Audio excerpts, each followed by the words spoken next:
بسم اللہ الرحمن الرحیم۔ آج ہمارے پاس جو صورت ہے وہ صورت انعام ہے۔ صورت انعام اپنے دور کے نمبر کے اعتبار سے چھٹی صورت ہے اور مکی صورت ہے دور کے اعتبار سے۔ رکوع اس کے 20 ہیں اور آیات 165 آیات ہیں اس کی۔ انعام کہتے ہیں چوپایوں کو۔ اب اس میں جو ہے وہ اللہ سبحانہ و تعالیٰ نے اس کی آیت نمبر 136 میں اس کا ذکر کر دیا، اور اس میں زیادہ تر کیونکہ چوپایوں کا ذکر ہوا، ان کے بارے میں ان کے احکامات ذکر ہوئے، اسی لیے صورت کا نام جو ہے وہ انعام رکھا گیا۔ اس میں ہمارے پاس جو ہے وہ کچھ یہود کے جو عقائد تھے، خود سے جانوروں کو اپنی طرف سے ہی جو ہے نا انہوں نے حلال و حرام کر دیا تھا، تو ان کے مویشیوں کے بارے میں ذکر کر دیا گیا، اللہ سبحانہ و تعالیٰ نے ذکر کیا۔ اب اس کے دیکھتے ہیں کہ پہلے تو آیت نمبر 1 سے لے کر 18 میں اللہ سبحانہ و تعالیٰ نے مقدمہ صورت کو ذکر کیا ہے۔ پھر آیت نمبر 19 تا 21 میں قرآن اور صاحب قرآن حق ہیں، منکر ہیں، ظالم ہے، یہ ظلم کرنے والے ہیں۔ جو منکر ہیں وہ ظلم کرتے ہیں، ظلم کسی پر نہیں کرتے، دراصل وہ اپنے پر ظلم کر رہے ہیں کیونکہ وہ حق کا انکار کر رہے ہیں، اور حق کا انکار کر رہے ہیں، وہ اپنی دنیا بھی تباہ کر رہے ہیں اور آخرت بھی تباہ کر رہے ہیں۔ ٹھیک ہے، اس کے بعد آیت نمبر 22 سے لے کر 32 میں دنیا اور آخرت میں مشرکین کا انجام بڑھ کہ جو مشرکین ہیں، جو شرک کرنے والے ہیں، ان کا انجام ہم دنیا میں بھی برا کریں گے اور آخرت میں بھی برا کریں گے۔ اللہ نے مثال دے دی، فرعون کی مثال ہمیں دے دی، بتا دیا۔ اس کے بعد ابو لہب کی ساری چیزیں اللہ تعالیٰ نے ذکر کر دی۔ جن لوگوں نے شرک کیا، اللہ تعالیٰ نے ان کو جو ہے وہ تباہ و برباد کیا، اللہ تعالیٰ نے ان کی آخرت کو تباہ کیا، ان کا انجام انتہائی برا ہوا۔ اس کے بعد آیت نمبر 33 سے لے کر 36 میں 22 سے لے کر 32 میں 33 سے 36 میں حبیب مکرم کو تسلی دی گئی، اے نبی محترم آپ پریشان نہ ہوں، آپ تسلی رکھیے، آپ پریشان نہ ہوں، آپ جو ہے وہ حوصلہ رکھیے۔ اس کے بعد آیت نمبر 37 سے 49 میں انکار حق پر اللہ تعالیٰ کو دھمکی امیز انداز کہ انکار حق جو انکار کرنے والے ہیں ان کو اللہ تعالیٰ نے بڑی دھمکی سے کہ تم باز آ جاؤ، اگر تم باز نہ آئے تو ہم تمہیں تباہ و برباد کر دیں گے، جس طرح ہم نے پہلی قوموں کو تباہ کیا تھا ہم تمہیں بھی ویسے ہی تباہ کر دیں گے، اس لیے تم سیدھے راستے پر آ جاؤ۔ اس کے بعد آیت نمبر 50 سے لے کر 67 میں نام رسالت کی مشتملات ہے کہ جو رسالت کا پیغام ہے اس کے اوپر جو مشکلیں اس کے اوپر جو چیزیں مشتمل ہوتی ہیں ان چیزوں کو بیان کیا گیا۔ اس کے بعد آیت نمبر 68 سے لے کر 73 میں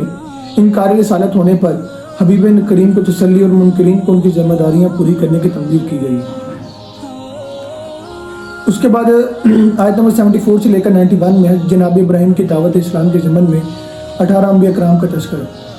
مطلب حضرت ابراہیم علیہ السلام نے کیسے دعوت دی، ان کے بعد اس پر یہ کیسے نظام چلا، اس ساری چیزوں کا تذکرہ ہے۔ پھر آیت نمبر 92 سے لے کر 93 میں حقانیت قرآن ہے کہ قرآن ایک سچی کتاب ہے، قرآن کی حقانیت ہونے کے حق ہونے کی دلیل پیش کی گئی۔ پھر آیت نمبر 94 سے لے کر 106 میں حیات اور بعد الموت پر قدرت خداوندی کے 11 دلائل ہیں کہ مرنے کے بعد زندگی ہوگی، انسان کیسے اٹھایا جائے گا، ان چیزوں کا ذکر کیا گیا۔ اس کے بعد آیت نمبر 107 میں 117 تک نبی کریم کو صبر و تسلی اور رواداری کی تلقین گئی ہے کہ نبی آپ تسلی رکھیے، آپ پریشان نہ ہوں۔ وہی ہم نے پچھلی صورتوں میں بھی دیکھا، اب یہاں تو وہ زیادہ ظلم ہو رہے تھے بنسبت دوسری صورتوں کے، دوسری ادھر جگہوں پر جہاں پر ظلم زیادہ تھا۔ اس کے بعد آیت نمبر 118 سے لے کر 150 تک حلت و حرمت کے مختار اللہ تعالیٰ کے ہے اور اس کے رسول ہیں۔ پھر آیت نمبر 151 سے لے کر 165 میں صورت کے اختتامی اور اصلاحی خطبہ ہے۔ ٹھیک ہے، اب یہاں پر اگر دیکھا جائے تو جانوروں کے بارے میں جو مشرکین کے خود ساختہ نظریات تھے وہ تھے اونٹی کو جو 5 بچے جنم چکی ہے وہ آخری بچہ نر ہو، ایسے جانور کو بحیرہ کہتے ہیں۔ مطلب انہوں نے جانوروں کے بارے میں خود سے قائد بنا لیے تھے کہ یہ کہتے تھے یہ جانور ہمارے حلال ہے، یہ ہماری عورتوں کے لیے حلال ہے، یہ ہمارے مردوں کے لیے حرام ہے۔ چیز ایک ہی ہے وہ اونٹ ہی ہے، اب اسی کی جو ہے نا قسم بنا لی کہ جو 5 بچے دے گا، جو 4 بچے دے گا اس کے بارے میں کیا ہے، جو اس طرح کے بچے دے گا اس کے لیے کیا ہے، جس نے کبھی بچہ نہیں جانا اس کے لیے کیا ہے۔ تو ان کے خود ساختہ عقائد تھے، تو اللہ سبحانہ و تعالیٰ نے دراصل ان عقائد کی جو ہے نا وہ تردید کی، ان کو رد کیے کہ یہ ان کے خود کے بنائے ہوئے، اللہ تعالیٰ نے ان کے اوپر کوئی اس طرح کی چیز نہیں بھیجی تھی۔ اس کے بعد اس میں جو ہے وہ آیت نمبر مقدمہ صورت ہے، مطلب توحید کے بارے میں ہے۔ مقدمہ صورت سے مراد توحید کا ذکر ہے، تخلیق انسانی تک کتاب اللہ رسالت ہے، پھر اتباع وحی ہے، آخرت کا انداز ہے اور آخرت کے بارے میں ڈرانا ہے، غلامان مصطفیٰ پر شفقت و توجہ کہ جو آپ سے وسلم کا غلام ہوگا اللہ تعالیٰ ان پر شفقت کرے گا۔ پھر شرک کی ممانعت ہے، نہ اپنے نفس کی خواہشات کی ممانعت کا حکم دیا گیا کہ اپنے نفس کی خواہشات کی پیروی نہ کرو، کیونکہ یہ جو نفس کی خواہشات کی پیروی یہ تمہیں تباہ و برباد کر دیتی ہے۔ پھر اس کے بعد اس کے اندر جو ہے وہ سورۃ کا اختتامی خطبہ ہے، شرک ہے، قتل اولاد ہے کہ اپنی اولاد کو قتل نہ کرو، انسان کو قتل نہ کرو، فحش کاموں کے قریب نہ جانے، یتیم کا مال کھانے کی ممانعت دی گئی ہے، اور دین اسلام میں تفریق اللہ کو ناپسند ہے کہ اللہ تعالیٰ نے کوئی فرق نہیں رکھا، سب انسان برابر ہے،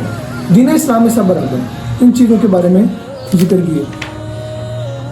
اس کے بعد اگر ایک حدیث آتی ہے، ایک حدیث میں آتا ہے، حضرت ابن عباس سے روایت ہے کہ نبی کریم نے فرمایا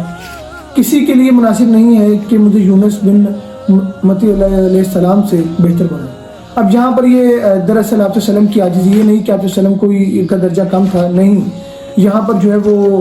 دراصل آپ وسلم کی عاجزی اور انکساری کا ذکر ہے کہ آپ وسلم نے کیسے عاجزانہ زندگی گزاری ہے۔ یہ سارے احکامات اس صورت میں جو ہے وہ ذکر کیے گئے ہیں۔ تو اللہ تعالیٰ سے دعا ہے کہ اللہ تعالیٰ ہمیں جو ہے وہ قرآن کو سمجھنے کی اور قرآن پر عمل کرنے کی توفیق عطا فرمائے۔